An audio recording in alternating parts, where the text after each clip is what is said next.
Bonjour, dans cette vidéo, la troisième consacrée au thème démontrer en utilisant des vecteurs, nous allons montrer qu'un point est le milieu d'un segment. Alors, pour ça, nous allons travailler sur cet exercice, A, B, C, I et J, 5 points du plan tels que I est le milieu de AB et BC égale 2IJ. Donc on a I milieu de AB, un milieu et une égalité vectorielle, et on voudrait montrer que J est le milieu de AC. Alors, toujours pareil, même démarche, au brouillon, on reprend notre cours pour savoir où on va. Qu'est-ce qu'on veut démontrer? Là, en plus, ça va me servir à, tiens, quelle est l'information qu'on nous donne ici, I est le milieu de AB, comment je vais pouvoir utiliser cette information en termes de vecteurs, et par la même occasion, je vais en déduire quelle égalité vectorielle je dois établir pour montrer que J est le milieu de AC. Alors, ça veut dire quoi? Qu'un point est le milieu d'un segment. Si I est le milieu de AB, ça veut dire que j'ai quelque chose comme ça. Donc ici, il y a plusieurs vecteurs qui sont égaux. On pourrait par exemple écrire que AB c'est 2 fois AI, ou que AB égale 2 fois IB, que IA est égal à IB. On peut écrire plusieurs égalités vectorielles. Alors je vais les écrire. On pourrait...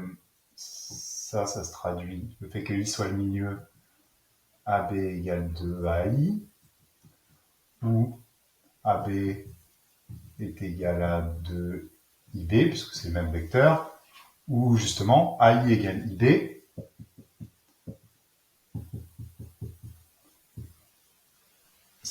Tout ça, ça montre, on aurait pu aussi écrire que IA plus IB, deux vecteurs de sens contraire, donc IA plus IB égale 0.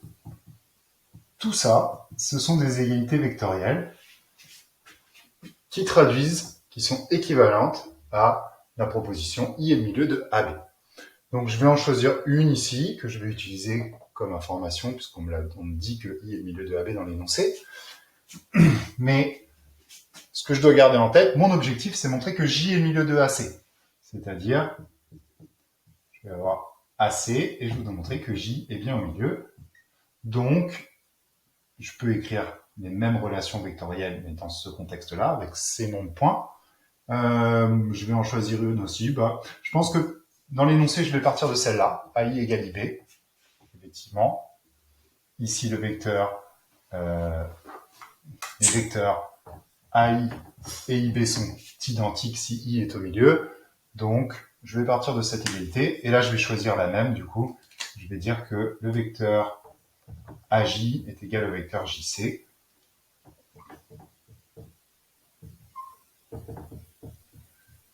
Voilà. Donc, attention, ça, on me le dit dans l'énoncé, on me donne cette information sur le point I, c'est une donnée de l'énoncé, je vais pouvoir l'utiliser, je vais même partir de ça au départ, je pense. Et ça, c'est ce que je garde dans un coin de ma tête, que je n'ai pas le droit d'écrire pour l'instant, c'est ce à quoi je voudrais arriver. Si j'arrive à ça, je montrerai bien que J est le milieu de AC. Donc, toujours la même démarche que pour les problèmes précédents. Alors, on y va maintenant. Je vais partir des données de l'énoncé. I est le milieu de AB, on a vu que c'était équivalent à AI égale IB. Donc, je vais utiliser cette donnée et je vais partir de ça. Ça, j'en suis sûr, c'est dit dans l'énoncé. AI égale IB. Et j'aimerais arriver à ça. Et au passage, il va falloir à un moment que j'utilise cette information là. Donc, toujours pareil. Je regarde les vecteurs que j'ai, je regarde les vecteurs auxquels je voudrais arriver, et j'ai pas grand chose en commun. Si, j'ai le A, AI, et moi je voudrais AJ. Je vais commencer par ça. À l'aide de la relation de Chasles, je vais introduire le point J ici. Et c'est pas trop mal, puisque AJ, j'aurai un vecteur que je vais obtenir à la fin, je vais le garder, et ça va me faire apparaître aussi JI, et moi j'ai des informations sur IJ. Donc, on va peut-être pouvoir s'en sortir. Donc, je vais commencer par appliquer la relation de Chasles une première fois, pour écrire que le vecteur AI est égal à AJ plus J égale IB. IB, ça ne m'intéresse pas tellement non plus. j'ai pas de vecteur IB à la fin.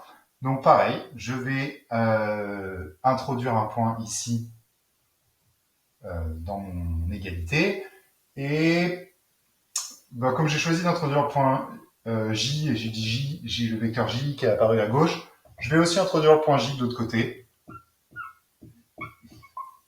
Même si ça me fait apparaître le vecteur JB et lui m'intéresse pas tellement puisque je voudrais JC à la fin. C'est pas grave, je pourrais refaire la relation de Chasles et faire apparaître le point qui m'intéresse à une étape ultérieure. Alors, pour l'instant, je vais regarder ça et je vais me dire que j'ai J, j'ai IJ. Il y a peut-être quelque chose à faire ici. Alors, j'ai pas des informations que j'ai pas IJ exactement, j'ai 2 IJ. Donc ce que je vais faire, c'est que je vais rajouter IJ de chaque côté dans mon égalité. Ça, une égalité vectorielle, ça reste une égalité. J'ai le droit d'ajouter un vecteur d'un côté si j'ajoute le même vecteur de l'autre côté. Donc ici, je vais ajouter le vecteur IJ. Donc IJ plus JB. Et je vais ajouter encore un IJ. Et si j'ai ajouté un vecteur à droite, je dois faire la même chose de l'autre côté. AJ plus JI plus IJ. Alors, je réfléchis un petit peu, je regarde ce que j'ai obtenu. Ben déjà, JI et IJ, c'est pas une mauvaise affaire puisque ils ont donc juste les lettres qui changent de position, ce qui signifie que ces deux vecteurs ont un sens opposé. Qu'est-ce qui se passe quand j'additionne deux vecteurs de sens opposé? J'additionne ce vecteur avec le même dans l'autre sens. Je reviens à mon point de départ et j'obtiens le vecteur nul. Donc ici, IJ plus JI, ça s'annule. Et il me reste juste AJ. De l'autre côté, j'ai IJ, j'en ai deux, et JB. Donc je vais pouvoir rassembler mes deux IJ et écrire que ici, cette somme-là est égale à JB plus 2 fois le vecteur IJ. Donc, pourquoi j'ai eu l'idée de mettre le vecteur IJ ici? Parce que j'en avais un et j'avais anticipé le fait que si je l'ajoute des deux côtés, de ce côté-là, il allait s'annuler puisqu'ils étaient de sens contraire. Et de ce côté-là, j'en aurais deux. Et c'est justement l'info qu'on me donne que 2IJ est égal à BC. Donc ce 2IJ ici, je peux le remplacer par BC.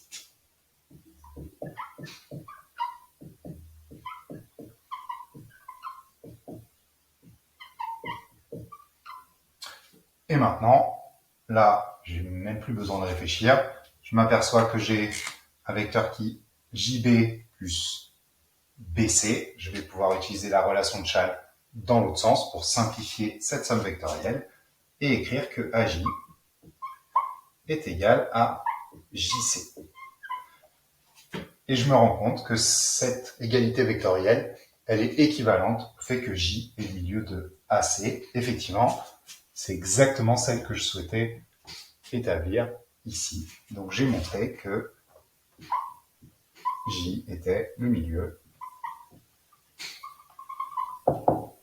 du segment AC.